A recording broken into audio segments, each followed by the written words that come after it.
The applause from last week's award ceremony was still ringing in my ears when the silence hit. That thick, choking silence that only happens in a conference room right before something awful is about to be said. Ellis, our division director, stood at the head of the table with his trademark smirk, the kind that made your stomach twist. Behind him, the Golden Industry Award gleamed on the shelf, the one my team had won for innovation in global logistics. And yet, no one in that room looked happy. "Let me be perfectly clear," Ellis said, tapping the folder in front of him like a judge about to deliver a sentence. "Your recent success has created some tension in the department." "Tension?" I repeated, keeping my voice even. I'd learned long ago that anger only made men like Ellis more comfortable. We delivered record profits. We tripled efficiency metrics. We saved the company over $7 million in one quarter. And that's a problem? Ellis adjusted his cufflinks, the faint glint of his Rolex catching the light. "You're outshining your peers, Lisa." It's creating resentment around the table. 12 exhausted faces stared back at him. My team. The people who had worked nights, weekends, holidays to pull off the impossible. "I'm sorry," said Nora, our analytics lead, blinking in disbelief. "We're being punished for doing our jobs too well?" Ellis gave a thin smile. "No one's being punished. We're simply rebalancing workloads to maintain harmony across divisions' harmony. The corporate euphemism for obedience." "So," said Marcus, our systems engineer, his voice shaking slightly, "we're doing double the work now? With the same pay?" Ellis folded his hands. "That's correct. I trust a high-performing team like yours can handle it. Consider it a compliment." The room went dead silent. I could almost hear the collective breaking point of 12 people who had given everything. A few chairs creaked. No one dared to look at me. "I missed my brother's graduation for that project," whispered Elena, our project manager.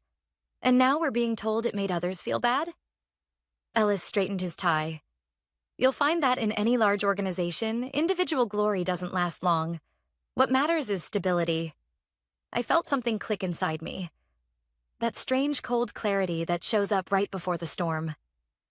"Understood," I said calmly, rising from my seat. "Everyone from Team Delta, my office." Now Ellis frowned. "We're not finished here, Lisa." "Oh, we are," I said, gathering my notes. "You've made your position very clear." I didn't slam the door. I didn't raise my voice. But as we walked out, one by one, shoulders slumped, eyes hollow, the silence was louder than any protest could have been. Once everyone had crowded into my small office, I shut the blinds and locked the door. For a few moments, no one spoke.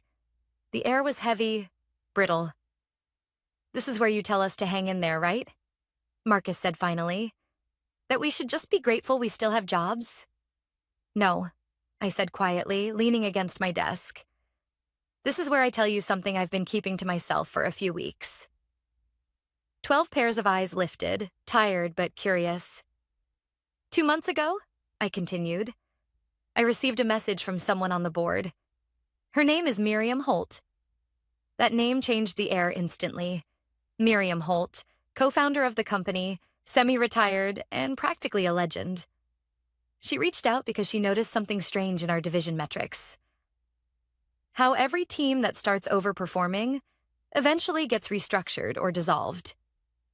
"You mean sabotaged?" said Nora bluntly. I nodded. Her words, not mine. Elena frowned. "So what does she want?" She wanted proof. Real proof that innovation here isn't rewarded. It's smothered. She asked me to keep going, to push as hard as possible, to see what happens when a team delivers something undeniable. Marcus blinked. "So this was a test?" I shook my head. "No. The work we did was real. The results were real. But now we have our answer. They punished us for excellence. And now we act." A low murmur swept through the room. "Act how?" Nora asked cautiously. I reached into my drawer and pulled out a folder. Thick, bound, and stamped confidential. "What's that?" Options, I said. Miriam and I have been planning something. A new venture, independent, fully funded. She's offering us a chance to build what they keep destroying. Innovation without punishment. Every one of you has a place there. No one moved. Elena's voice was barely a whisper. Are you saying leave? All of us? I looked at the tired, brilliant faces around me. The same people who'd turned late nights into miracles. Yes, I said simply. Leave. Together, silence again. But this time it was electric. Somewhere deep in my chest, I felt the tension shift from despair to possibility. Ellis thought he was teaching us humility. But what he really did was give us a reason to rise. And he had no idea what was coming next. That night, I didn't sleep. I sat at my kitchen table, staring at the folder Miriam had sent me. The one that could change everything. Her proposal was bold, almost reckless. A fully funded innovation subsidiary under a separate holding company, free from the bureaucracy that had been strangling progress for years. Each of my team members would receive a stake, full creative control, and protection clauses to prevent exploitation. But it was more than that. It was an opportunity to build something clean. Something that didn't punish people for caring. Still, I knew the risk. People had mortgages, kids, student loans. Walking away from the stability of a corporate paycheck wasn't something you decided overnight. By 7 a.m., I was back at the office, running on caffeine and conviction. When I entered, the usual buzz was gone. My team sat at their desks in silence, the award plaque glinting mockingly in the corner. The "Congratulations" banner from last week still hung crooked on the wall. Someone had torn part of it down. I called them into the conference room, not Ellis's, ours. Before we do anything, I began, I need to know where everyone stands. You've all read the proposal. Be honest, Marcus spoke first. I've been in this company 8 years. Every time we break a record, we get reassigned or ignored. I'm done. Nora crossed her arms, her eyes tired but sharp. I want to believe this isn't suicide. But if Miriam's really backing it, maybe it's worth the risk. Elena hesitated. My husband's between jobs. Losing steady income isn't something I can just gamble with. I get it, I said softly. This isn't about pressure. It's about options. Dylan, our quiet data specialist, finally spoke. You think Ellis will just let 9 people walk out with the company's best clients? He'll bury us. He wasn't wrong. I'd spent years watching Ellis maneuver, always smiling, always ruthless. That's why we do this carefully, I said. No leaks, no grand exits. We prepare our transition files, hand everything over cleanly. No one can accuse us of sabotage. Nora raised an eyebrow. You're talking like we've already decided. Not yet, I replied, but we need to act like we might. For the next few days, we played the part of the perfect team. We hit deadlines, we attended meetings, we smiled at Ellis's hollow pep talks. But behind the curtain, we were building something. Every lunch break turned into a strategy session. Dylan set up encrypted cloud storage for our research archives. Elena and Marcus mapped out which client contracts were ending soon, the ones we could legally approach once our non-compete period passed. I even found myself in a quiet corner cafe one evening, meeting Miriam face-to-face for the first time. She was older than I expected. Silver hair, steady gaze, the kind of presence that silences a room without needing to raise her voice. You're certain about this? She asked, stirring her tea. Once you move, there's no going back. I'm certain about the people I'm bringing, I said. They deserve better than what this place has become. Miriam nodded. Good. Then it's time we stopped waiting for change and started making it. Before leaving, she handed me a small flash drive. Everything you need to register the new entity. The paperwork is already approved. Just pick a date. I slipped it into my pocket, my heart pounding. The weight of it felt heavier than it should have. By Friday, the tension was palpable. Ellis strutted through the office that morning with fake cheer. Big week ahead, team, he said loudly. We've decided to shift some of your projects to other departments for alignment. Translation: dismantling us piece by piece. Marcus muttered under his breath. He's cutting us apart before we can even move. I looked up. Then we move faster. That evening, when everyone had clocked out, I called a private meeting in the office break room. Lights off, blinds drawn. Here's where we stand, I began, sliding Miriam's updated documents across the table. Funding confirmed. Legal protections in place. The new entity goes live Monday morning, gasps, whispers, then silence. Dylan rubbed his temples. That's in 2 days. Yes, I said. We walk in Monday, submit our resignations together, and walk out with dignity. We don't steal clients. We don't take confidential data.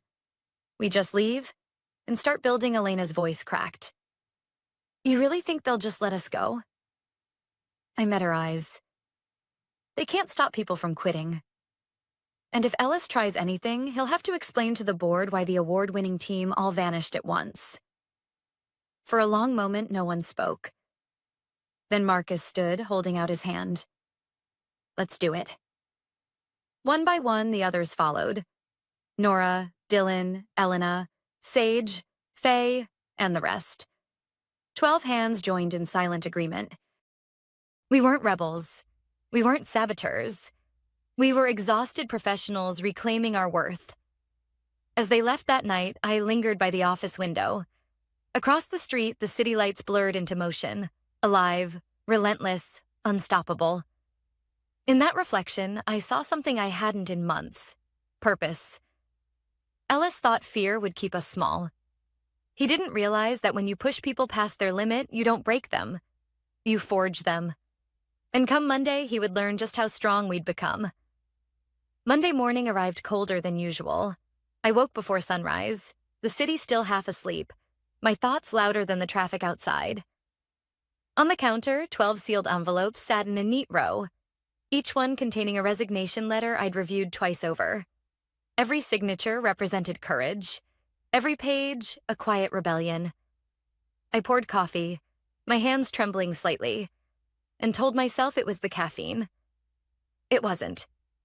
By 8:15, the office floor buzzed with its usual mix of chatter and keyboard clicks. Ellis's door was already closed. He was probably polishing another speech about team harmony. I walked past his office without looking in, my pulse steady, my expression calm. No one could know what was coming.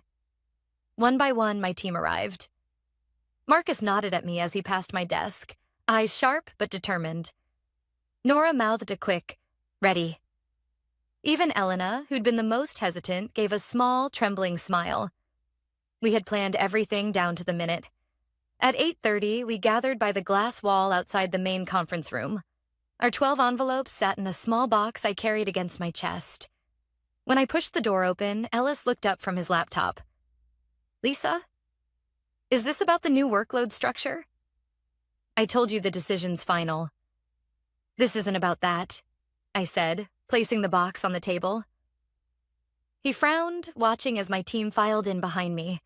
Silent, composed, standing shoulder to shoulder. I lifted the lid and slid the envelopes across the glossy surface one by one. What's this? He asked. Our resignations, I said simply. The sound in the room shifted. Air conditioning, footsteps outside, someone dropping a pen. Everything suddenly louder. Ellis blinked, his face unreadable for a moment, then twisted into disbelief. You're quitting? All of you? Yes, I said, effective immediately. He laughed, a dry, humorless sound. You're joking. You think you can walk out and I'll just let you? I'm not asking permission. Ellis's jaw tightened. You realize how this looks? Abandoning your projects mid-quarter, jeopardizing client contracts? You'll never get hired in this industry again. Nora stepped forward. We've given this company years of our lives. You doubled our workload after we brought home an award. If you think we owe you loyalty after that, you've lost touch with reality. Careful, he snapped. You're walking a fine line between ungrateful and self-destructive. I folded my arms. We're not being ungrateful, Ellis. We're reclaiming self-respect. For a moment, no one breathed.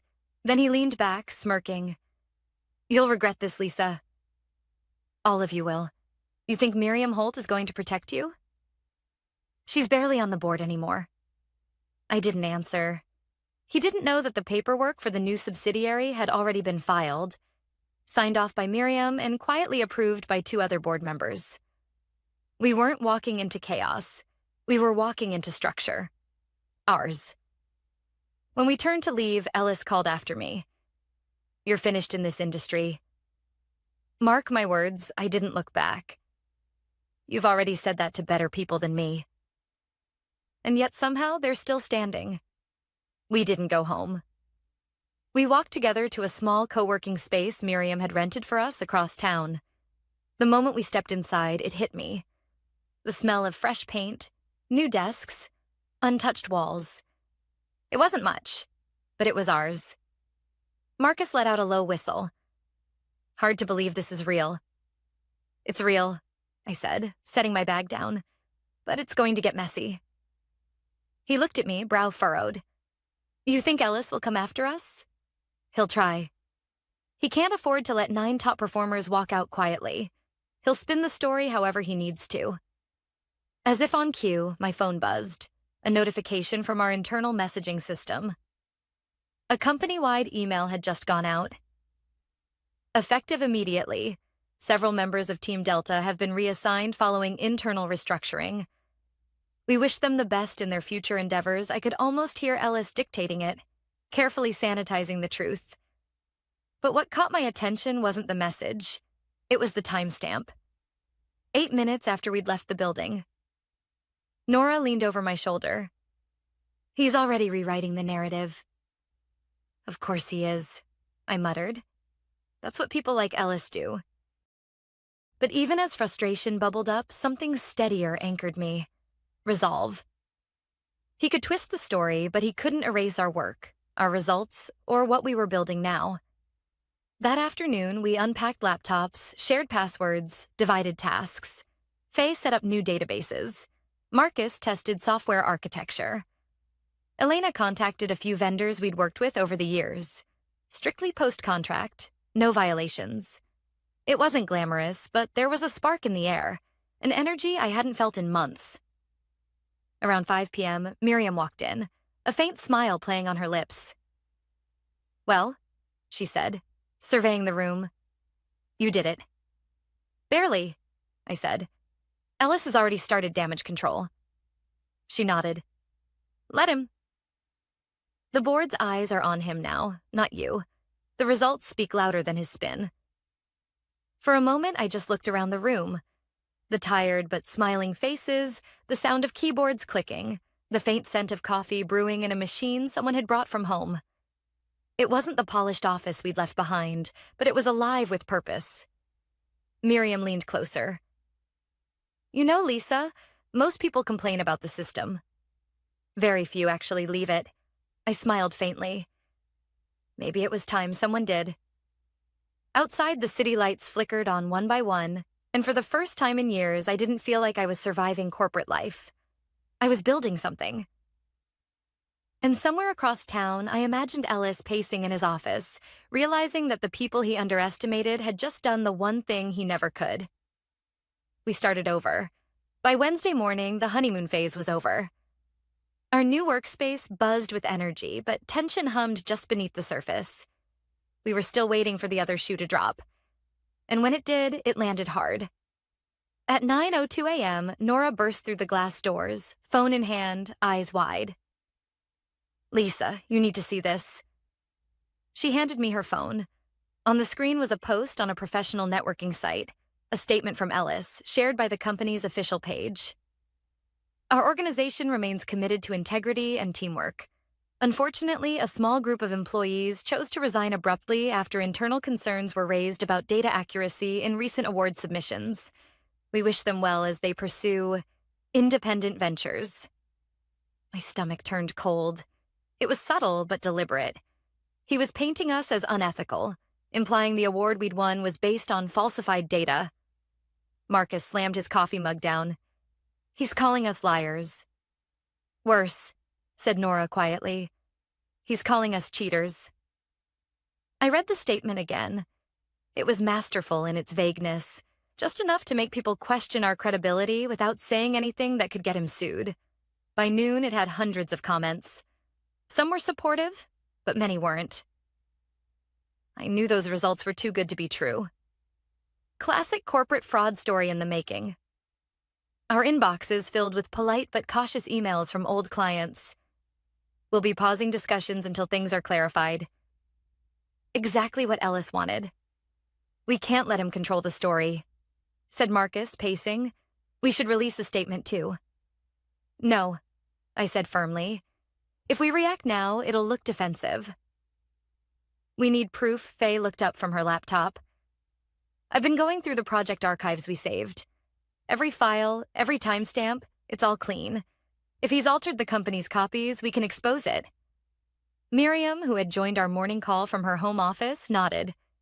You'll need to tread carefully. If you accuse him publicly without airtight evidence, he'll sue for defamation. But if you have proof of manipulation, the board will bury him.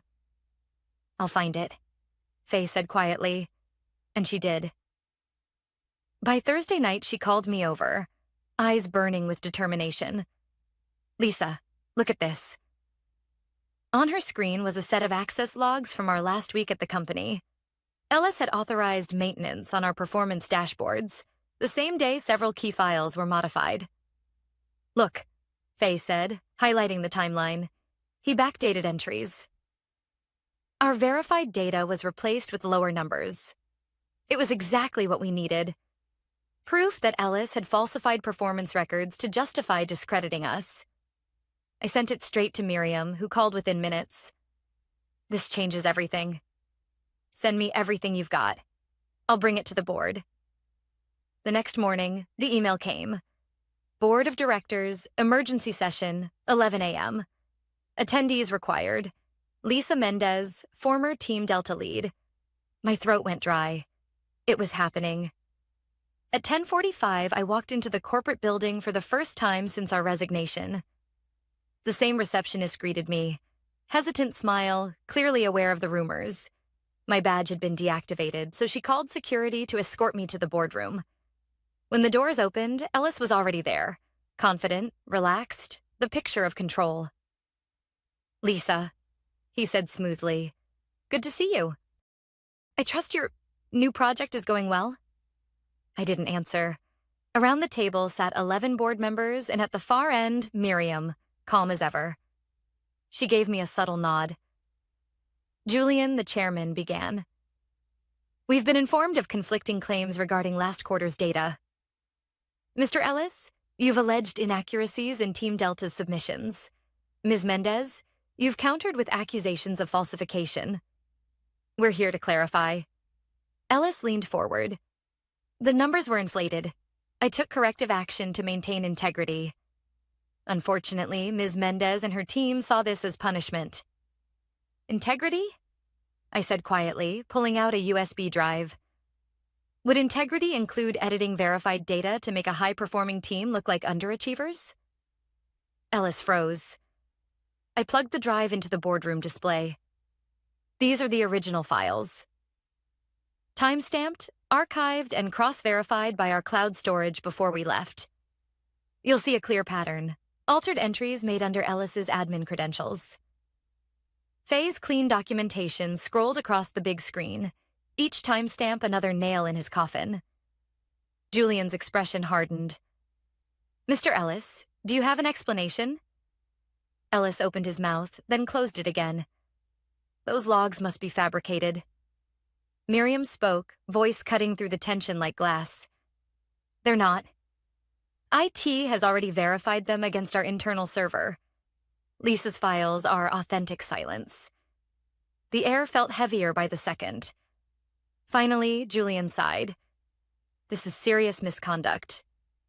Ellis, you're suspended effective immediately pending further investigation. Ellis stood abruptly. You're making a mistake.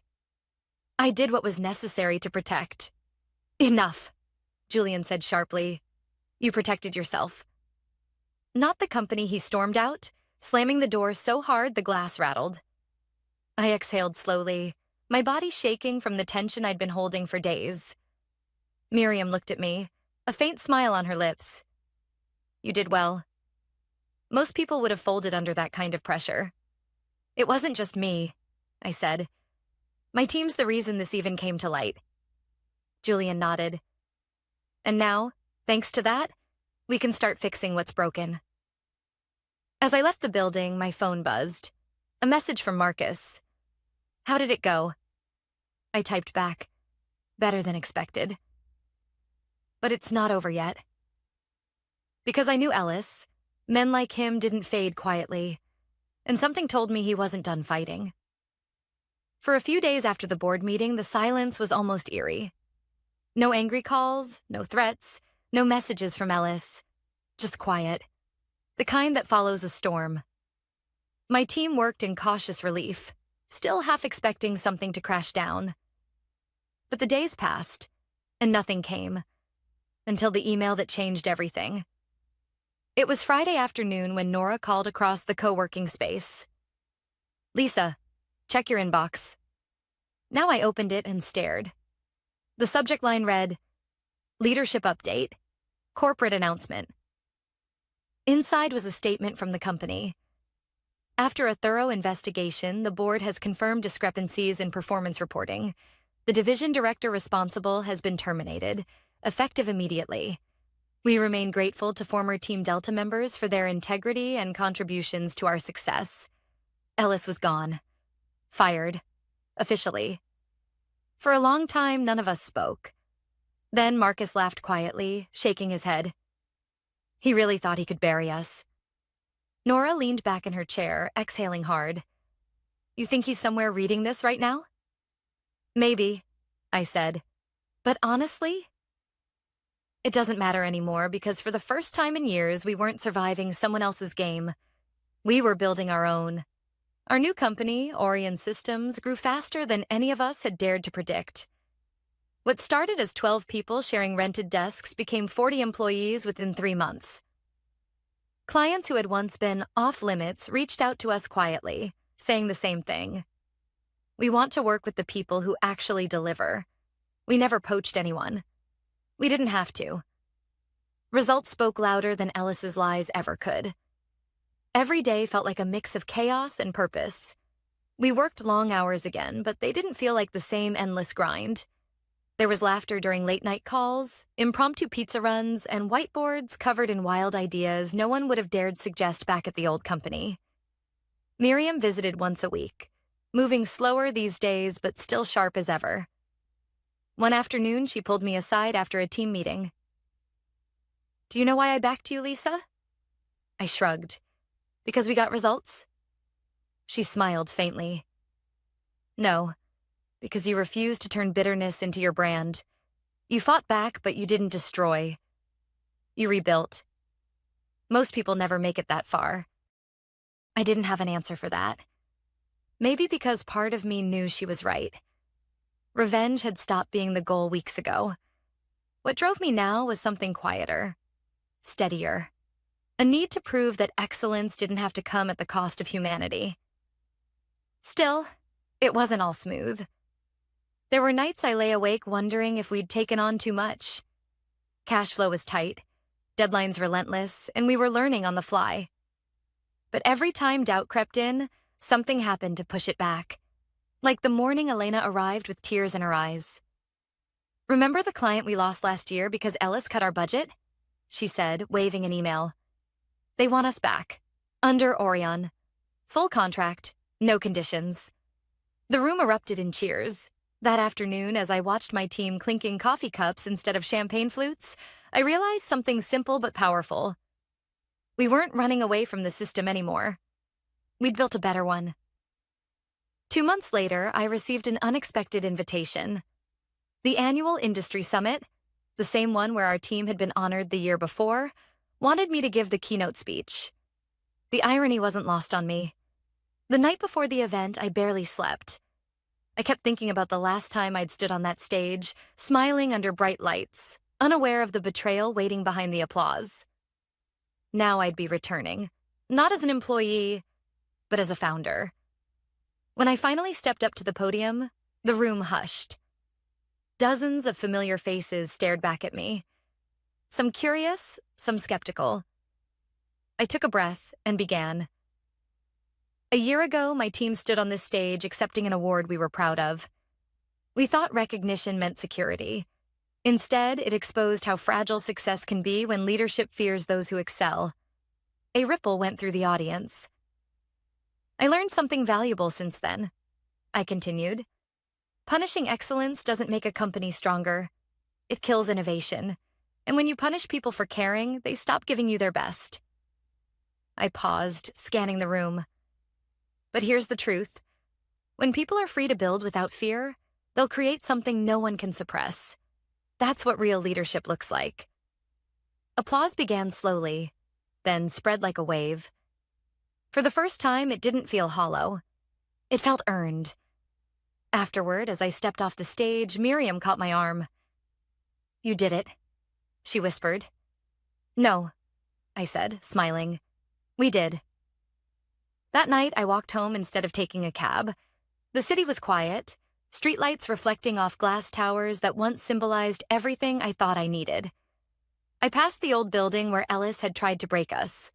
The lights on the upper floors were dark now. New management, I'd heard. A different kind of leadership. Maybe, in some small way, we'd started a ripple effect. As I crossed the street, my phone buzzed. A message from Marcus.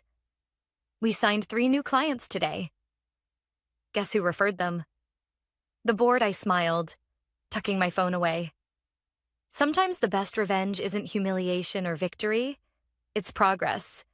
It's walking past the wreckage of what tried to destroy you, holding your head high, knowing you turned the wound into something that grows. Ellis taught me that power can corrupt. But my team, they taught me something far greater. That excellence doesn't need permission. And it never, ever needs to apologize.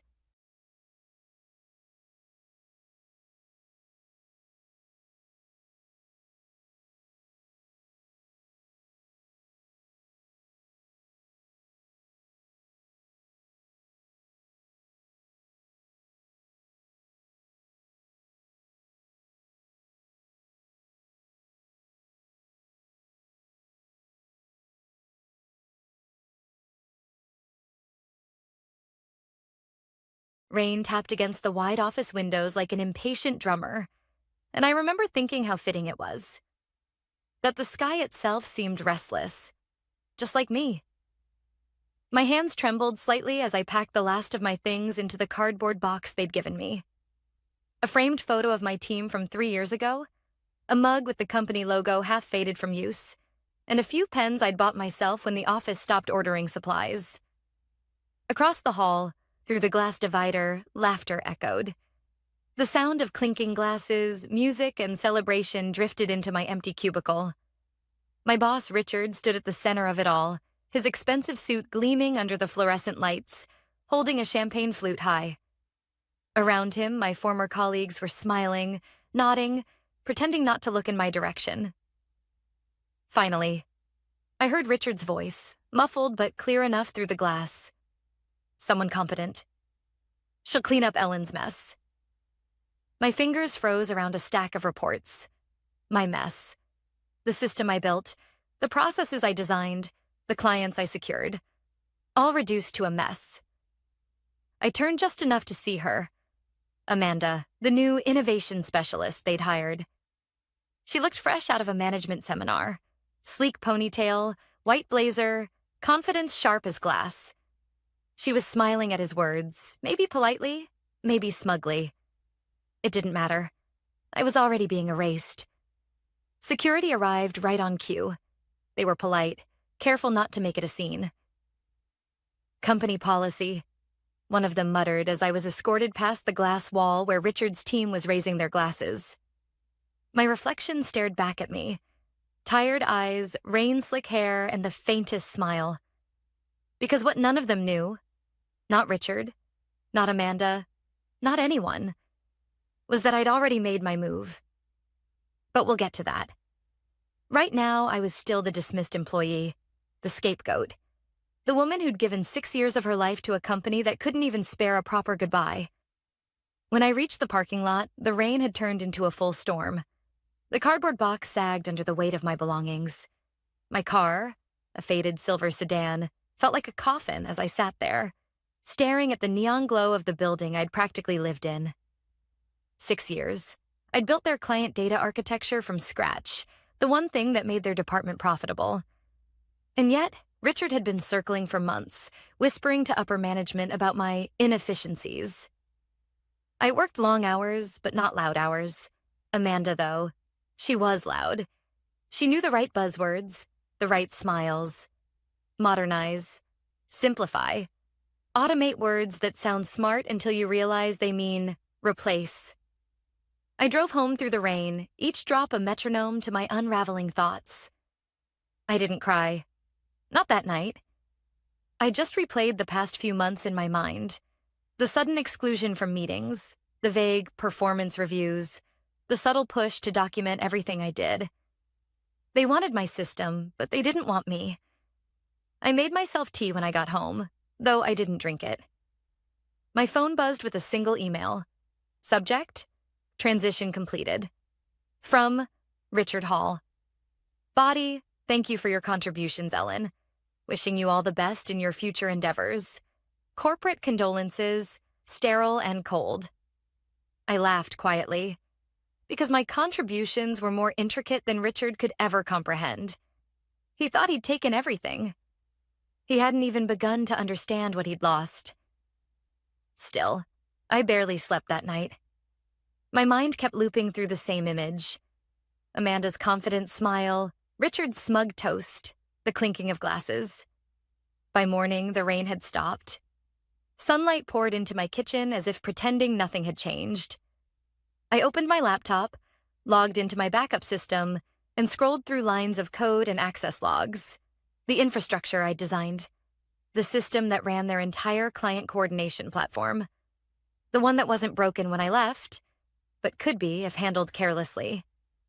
At 10:42 a.m., my phone buzzed. Unknown number. I didn't answer. 11:06, same number. 11:24. Another call. By noon, there were 9 missed calls. I smiled this time, not out of malice, but inevitability. Amanda had opened my files. You see, what Richard never understood is that my work wasn't just a checklist of functions or formulas. It was alive, adaptive. Every calculation, every parameter tied to context, only I understood. The documentation they demanded? It existed, of course, but not in the way they expected. Each piece referenced another, a living network designed to evolve, not obey. By the time I stepped out for lunch, the number of missed calls had reached 15. I stood on the balcony of the cafe, sipping my coffee slowly, watching clouds drift across the blue. Somewhere across the city, Amanda was probably panicking. Richard was probably shouting, and their precious system was starting to collapse under its own misunderstood complexity. And me? I was free. But the funny thing about freedom, it doesn't always feel peaceful at first. Sometimes it feels like standing at the edge of everything you once believed in, watching it fall apart, and realizing you built the storm that's about to begin. By the time I woke up the next morning, my phone had 38 missed calls. Most were from an unfamiliar number, but a few were from numbers I recognized. Former colleagues, people who'd stayed silent at that champagne toast. There were messages, too, fragments of panic that didn't make sense until I pieced them together. Ellen, please, we need to talk. Something's wrong with the system. It's crashing every hour. No one can fix it. The clients are furious. Richard's losing it. I stared at the screen for a long time, watching the little red notification count climb as new messages appeared. A quiet satisfaction warmed somewhere deep inside me, but it didn't feel as good as I imagined it would. Maybe because I knew what was coming. Chaos, lost data, angry clients, the very things I'd spent years preventing. Still, I didn't answer. Instead, I got dressed, made coffee, and went for a walk. The November air was cold and sharp. It cleared my head. People passed me on their way to work, clutching travel mugs, talking into phones, unaware that somewhere in the heart of the city, one company's lifeline was unraveling thread by thread. I'd seen it coming. The week before my firing, Richard had pushed for system simplification. He'd wanted control, shorter code, fewer dependencies, things that looked neat on paper but ignored the messy reality of human behavior and data. He didn't understand that the system was built around adaptive patterns. It learned, responded, predicted. It wasn't broken. It was alive. But Richard never liked anything he couldn't fully control. When I returned home, I made the mistake of opening my email. There were 20 new messages waiting. The latest was from Richard himself. Subject, urgent. Please respond. Ellen, we need your assistance immediately. Amanda's having issues with your setup. Something about client integrations failing. We're willing to compensate you for a consultation. Just a few hours of your time. Please call me back. Compensate. That word made me laugh out loud. As if money could make up for 3 years of late nights, missed birthdays, stress migraines, and the humiliation of being escorted out while they celebrated my replacement. I closed my laptop. For a few hours, I tried to distract myself. I did laundry. I even cooked, something I hadn't done in weeks. But every few minutes, my phone would buzz again. More missed calls. More messages.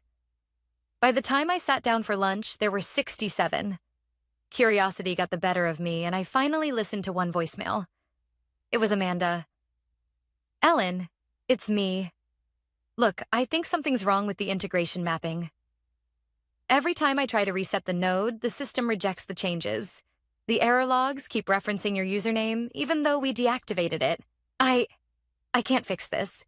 Please, just call me back. Her voice was trembling. That sharp confidence she'd displayed at the party had dissolved into panic. I could almost see her in that pristine white blazer, hair disheveled now, staring at screens that no longer obeyed her commands. But she wasn't wrong. The system was referencing me. Not because I wanted revenge, but because I'd built a safeguard months ago, when rumors about restructuring first began. A simple self-validation protocol tied to my credentials. If major edits were made without proper authorization, it would revert to a defensive mode. Not to destroy data, just to protect it from unverified manipulation. I'd told Richard about it once. He'd waved it off as over-engineering. So now, their own negligence had triggered the safeguard. And I was the only one who knew how to deactivate it. By evening, I sat by the window, watching the city lights flicker. The phone was still buzzing on the coffee table. 83 calls by now. I didn't pick up. Instead, I thought about what all of this meant. About the quiet irony that my so-called mess had kept the company running smoothly for years. About how quick they'd been to replace me with someone who looked the part, spoke the right language, smiled at the right moments. But more than that, I thought about the people. The junior analysts, the project assistants, the interns who'd relied on that system to do their jobs. None of this was their fault. They were probably sitting in that office right now, watching everything fall apart, terrified they'd be blamed next. That thought unsettled me. I'd told myself I was done. That they deserved whatever consequences came from their arrogance. But watching the missed calls pile up, hearing Amanda's voice shaking with fear, I realized something I didn't want to admit. Part of me still cared. Not about Richard, not about the company, but about the work itself, the system I'd built, the people it was meant to help. I poured myself another coffee and opened my laptop again, logged into an old monitoring dashboard I'd kept for backup purposes. And there it was. The chaos in real time. Red alerts blinking across the screen like a city on fire. Client synchronization errors, integration failures, timeouts across every sector. The system was holding, barely, but one wrong command could send it into total collapse. I sat there for a long time, staring at those blinking warnings, listening to my phone vibrate every few seconds. Then I did something that surprised even me. I opened a new message.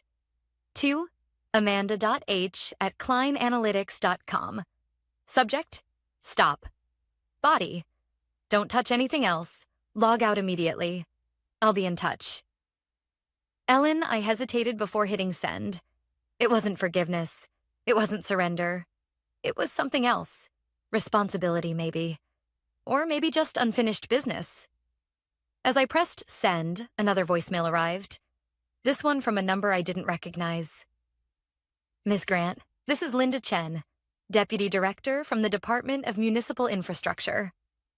We were told you designed the Klein system now failing across the city's logistics network. We'd appreciate a call back. It's urgent, I froze. The city. I'd built something too big to fail. And now, if I didn't step in, real people would suffer. And for the first time since I was fired, I realized this was never just about revenge. It was about consequences. The next morning, sunlight streamed through my blinds, but it didn't feel like a new day.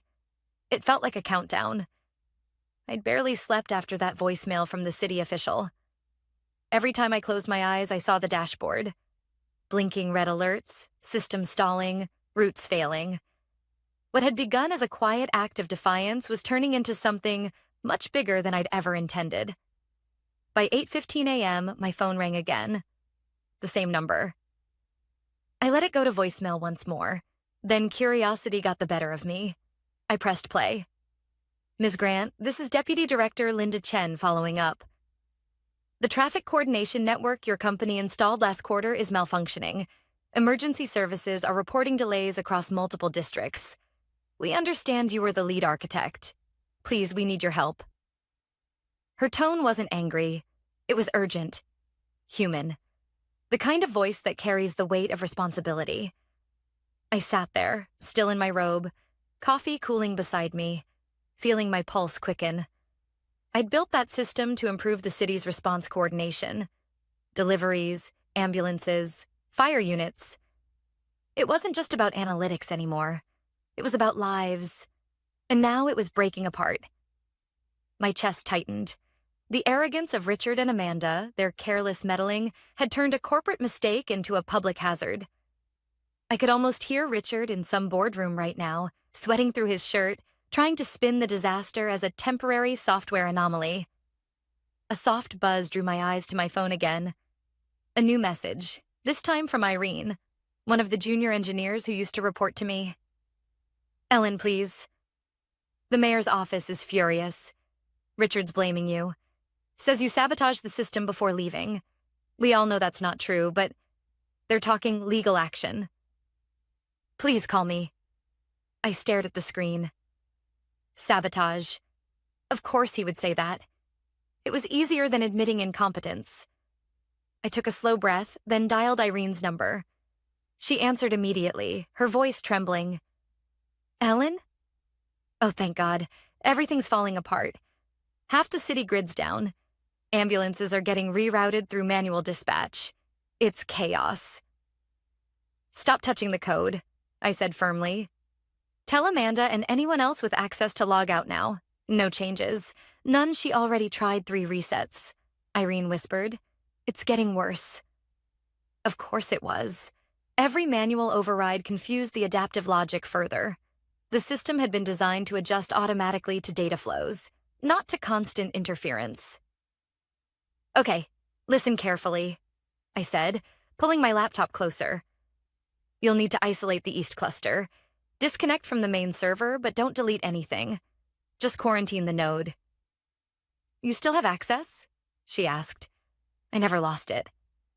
I typed in a sequence I hadn't used in months, and the familiar interface bloomed on my screen. A web of data points, each representing a piece of the network, flickered to life. Half were dim or red. The system was holding on by threads.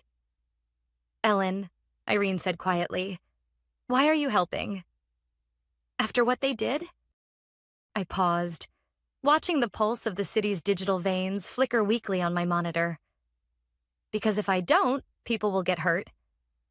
This was never supposed to happen. I could hear the hum of panic in the background. Voices, keyboards, a faint buzz of tension that told me the office was unraveling. Richard's yelling again, Irene said. He said the city's threatening to terminate the contract. Amanda's in tears. Good, I muttered before catching myself. No, not good. Tell them I'll handle this, but from now on, no one touches a single file without my instruction. When the call ended, I sat back and let out a long breath. For the first time since being fired, I felt control slipping back into my hands. Not revenge. Control. I worked through the morning, patching connections remotely, isolating corrupted modules, reversing illogical commands. It was like performing surgery on something that was still alive but bleeding badly. At noon, my doorbell rang. I froze. No one ever came to my apartment unannounced. Through the peephole, I saw a woman in a navy suit holding a folder. She looked exhausted. When I opened the door, she extended a hand. Miss Grant? Linda Chen, Department of Municipal Infrastructure. Her handshake was firm, but her eyes betrayed fatigue. I'm sorry to show up like this, but this situation's escalating faster than anyone expected. I stepped aside to let her in. You must have been given my home address by Richard. She gave a faint, apologetic smile. He said you were the only one who could fix it. Did he also tell you why? She sighed. He said you embedded proprietary locks that prevent others from maintaining the code. That's not true, I replied sharply. I built safeguards, yes, but to protect the system, not to sabotage it. Your problem is that they tried to rebuild something they didn't understand. Linda sat at my kitchen table, flipping open her folder. I don't care about office politics. Right now, ambulances are being delayed by 12 to 15 minutes on average. That's human lives. Can you help us? Her words hit me like cold water. I looked down at my laptop, at the blinking red nodes, and realized how far this had gone. Yes, I said finally, but I want terms. Her eyes narrowed. Terms? I won't work through Richard or Client Analytics. If I help, I do it under direct contract with the city. Full creative control. My system, my way Linda studied me for a moment, then nodded slowly. I can make that happen, but you need to act fast. I nodded, already typing, lines of code reflecting in my eyes like firelight. The city's grid was starting to pulse again, data streams shifting under my commands. Linda stood behind me, silent as I worked. After a few minutes, she whispered, You really did build something extraordinary, didn't you? Extraordinary, I said quietly, and misunderstood. By the time she left, the immediate crisis was stabilizing. A temporary patch. But I knew this wasn't over. Not by a long shot. Because Richard would never accept that the woman he'd fired, the one he'd humiliated in front of everyone, had just saved his career. And somehow I suspected he'd try to twist it all again. But this time, I was ready. The following morning, I woke to another flood of messages. This time from unfamiliar numbers, many with official signatures. City engineers, consultants, reporters. My system fix had worked overnight. The grid was stabilizing, emergency routes were clearing, and the mayor's office had released a statement crediting an external specialist for restoring operations. An external specialist. That was me, though my name wasn't mentioned. Yet. My phone buzzed again. Irene. Ellen, you need to hear this. There's an emergency board meeting at 9. Richard's taking all the credit. Says he hired a third-party team to fix your code. I let out a dry laugh. Of course he was. Richard had always been predictable. The kind of man who lived for appearances, who'd rather lie smoothly than admit ignorance. But this time, there were witnesses. Thanks for letting me know, I said. Do you still have the link to the board's conference line?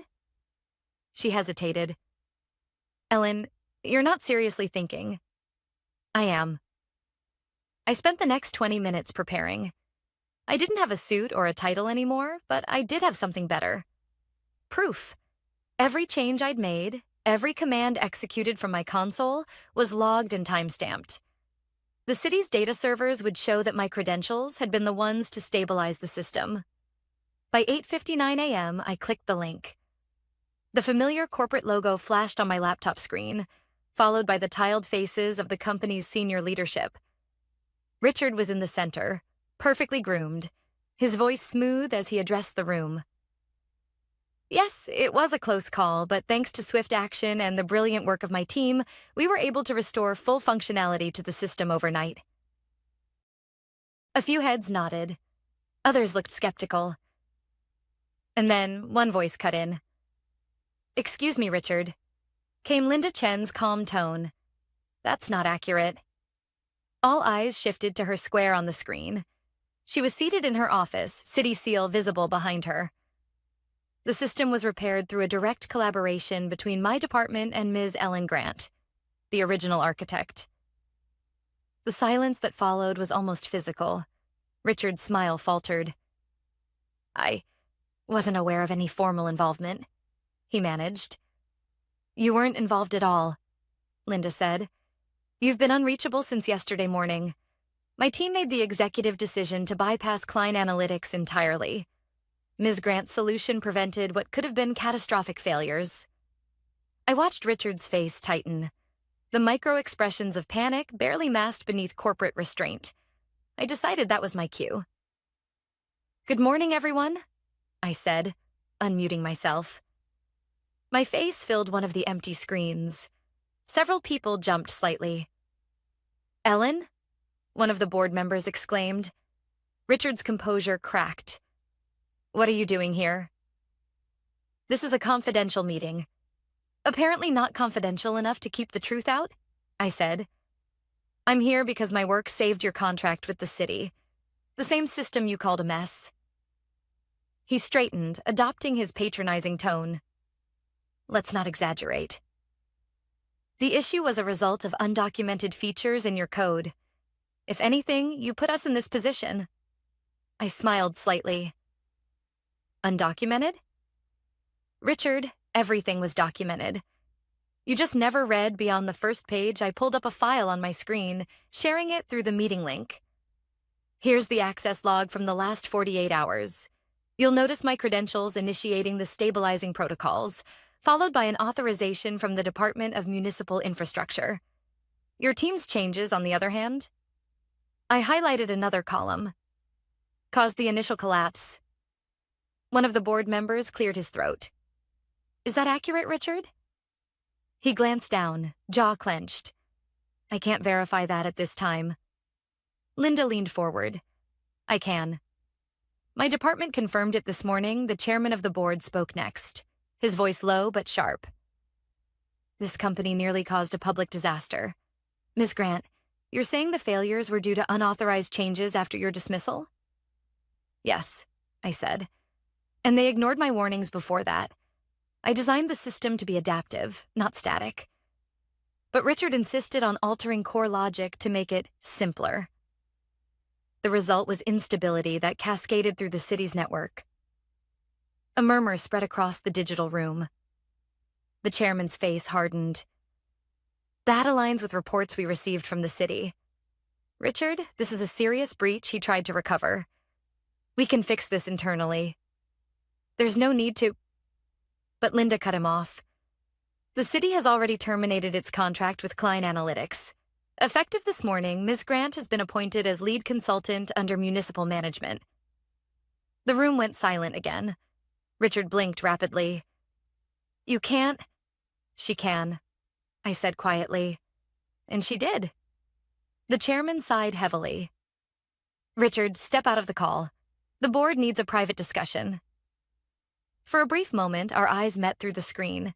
His expression shifted from anger to disbelief, then something almost like fear.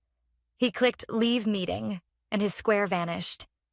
When the board returned a few minutes later, they didn't address me with hostility.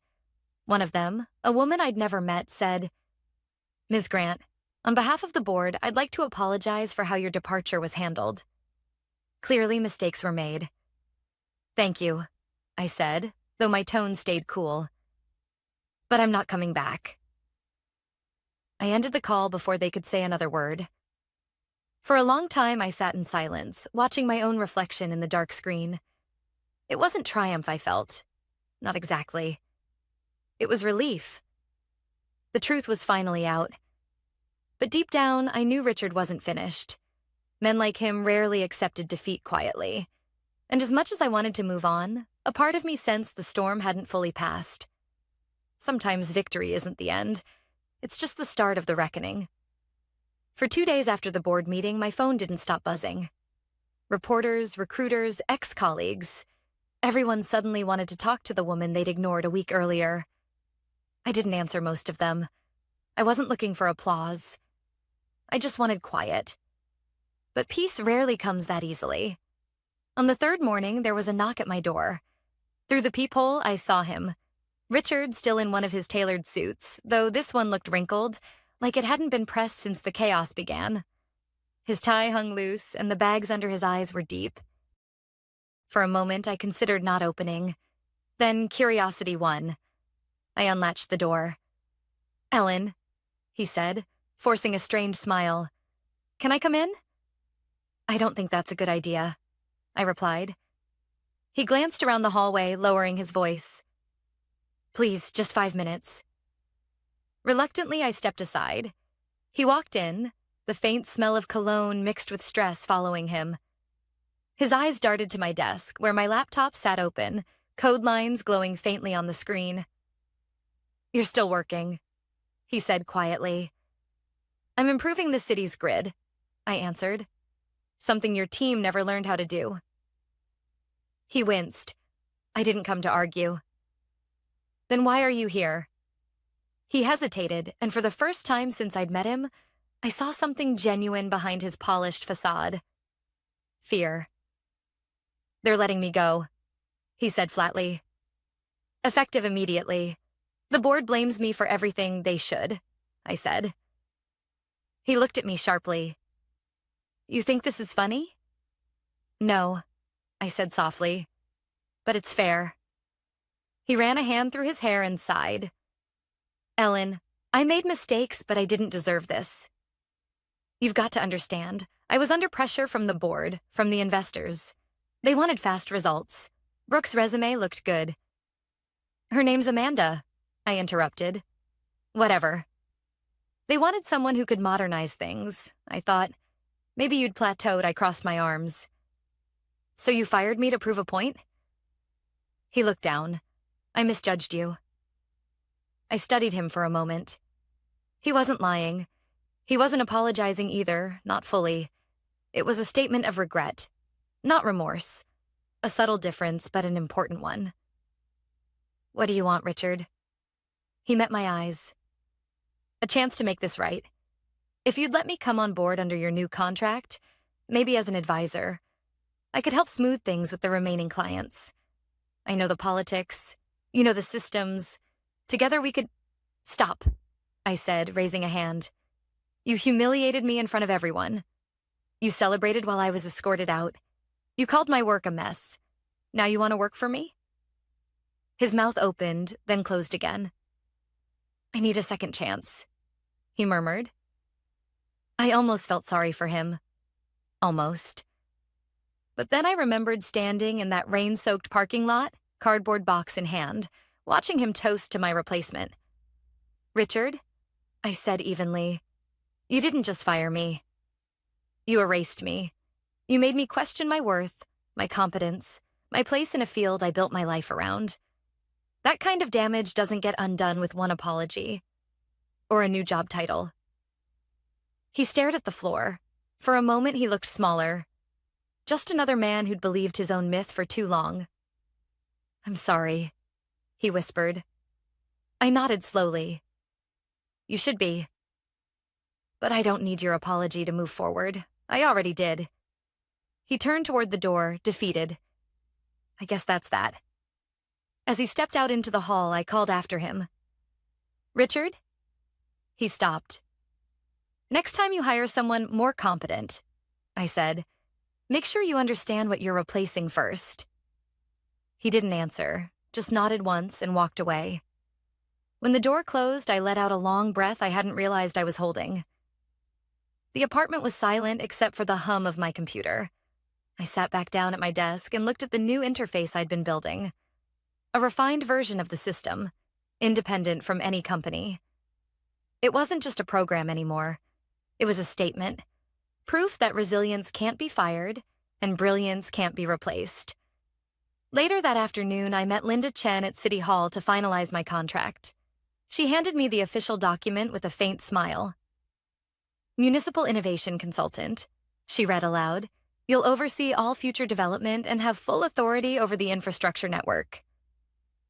Full authority, I repeated, letting the words sink in. You earned it, she said. The city owes you more than a paycheck. As I signed, I thought back to that first morning. The rain, the laughter, the humiliation. How small I'd felt. How certain I was that everything I'd built had been taken from me. And now here I was. Not with revenge, but redemption. When I left City Hall, the air was clear. The city hummed around me. Traffic flowing, lights synchronized, sirens cutting through intersections without delay. My system was alive again, stronger than before. I passed by Klein Analytics' glass tower on my walk home. Movers were carrying boxes out of the lobby. The logo on the wall was half removed. Richard's empire had fallen quietly, the way most empires do, from the inside. I didn't stop to watch. I just kept walking, the reflection of the city lights following me down the glass. That night, I sat on my balcony with a cup of tea, my phone beside me. No missed calls, no frantic messages, just peace. Sometimes revenge isn't loud. It doesn't need fire or chaos. Sometimes it's simply watching those who underestimated you realize they were never in control, and choosing not to look back. Because true power isn't about making them pay. It's about proving you never needed them to begin with.